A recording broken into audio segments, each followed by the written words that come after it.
Today I will be discussing Black pirates in the golden age of piracy. The golden age of piracy, circa 1650 to 1730, witnessed the emergence of numerous Black pirates in the Americas. These individuals, often escaping the brutal conditions of enslavement or oppressive labor, sought freedom and opportunity on the high seas as either privateerships, meaning they were state sanctioned maritime raiders with a government issued letter that allowed them to legally attack enemy ships during wartime, or completely illegal pirates existed operating independently, not state sanctioned by Spain or Portugal or England, etc. These illegal ships, which we know today as pirates, would attack ships for personal gain without any legal authorization from any state, right? Or any kingdom at that time. So this video essay will explore some notable Black pirates, examining their lives, social mobility, and the communities they formed or joined when not engaged in piracy. Hi, you're in class with Dr. T. Black Caesar was an African pirate who escaped enslavement and became a notorious pirate in the early 18th century. He operated primarily in the Florida Keys and later joined Blackbeard's crew aboard the Queen Anne's Revenge.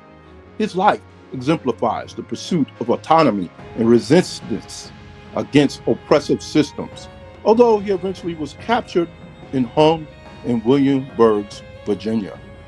Diego Grillo was born into slavery in Havana, Cuba. Diego Grillo escaped and became a pirate, raiding Spanish ships alongside French and English privateers in the mid-1600s. His activities disrupted Spanish maritime operations in the Caribbean.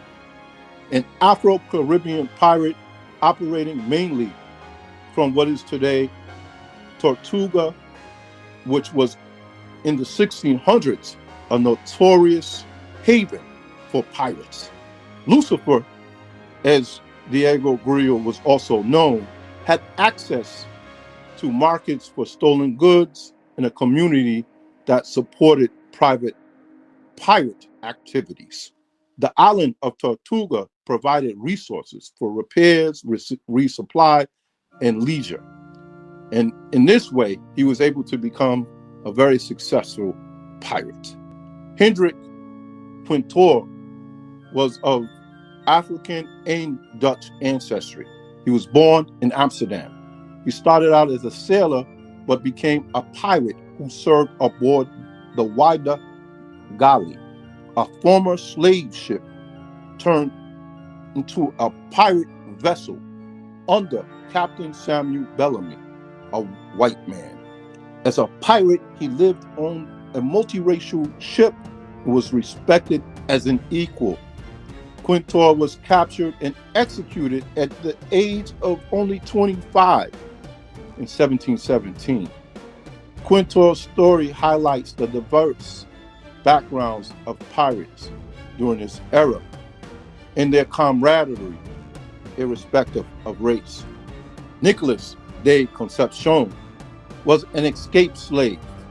He became a Spanish privateer in the early 18th century, one of the few people of African descent to command a multinational crew, in capturing several ships near the Virginia Capes in Chesapeake Bay, what is known today mainly as Virginia.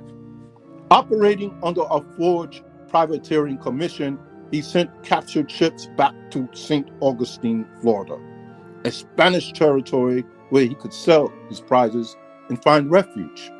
Diego de los Reyes, also known as Diego el Mulato, was an Afro-Mexican pirate from Camapiche.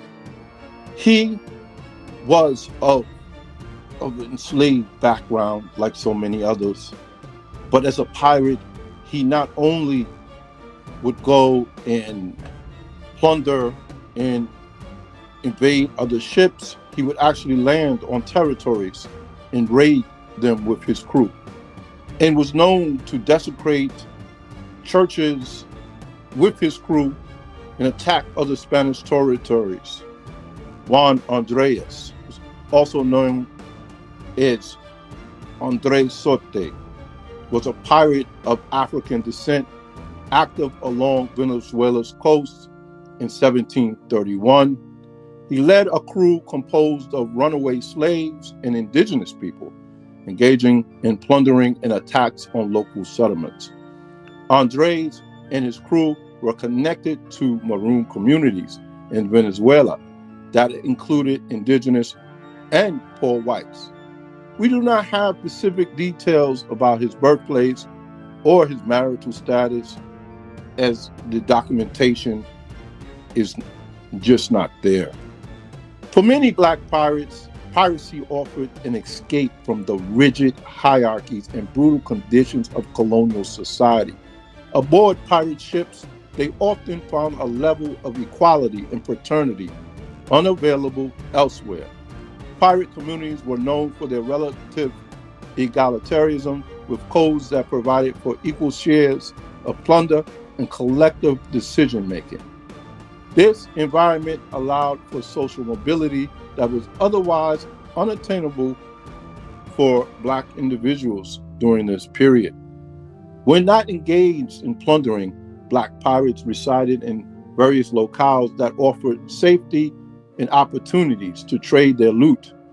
Notable pirate havens included Tortuga, which is in today's Haiti, a well-known pirate stronghold where pirates could trade goods, repair ships, and enjoy leisure activities.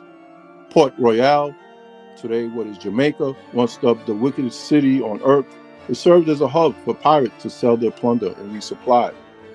Nassau, Bahamas, was also a pirate republic where pirates established their own rules and governance, providing a refuge from colonial authorities.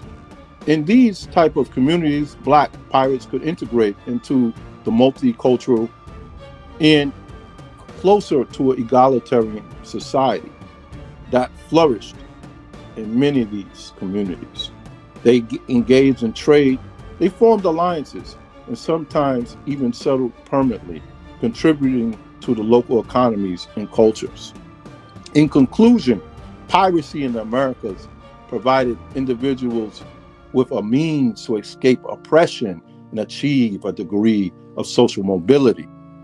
Through their actions, these communities they formed, Black pirates challenged the established social order and left a lasting impact on the history of piracy in the Atlantic world. Thank you. Please share, please like, and subscribe. Hit that bell. Smash it. Thank you.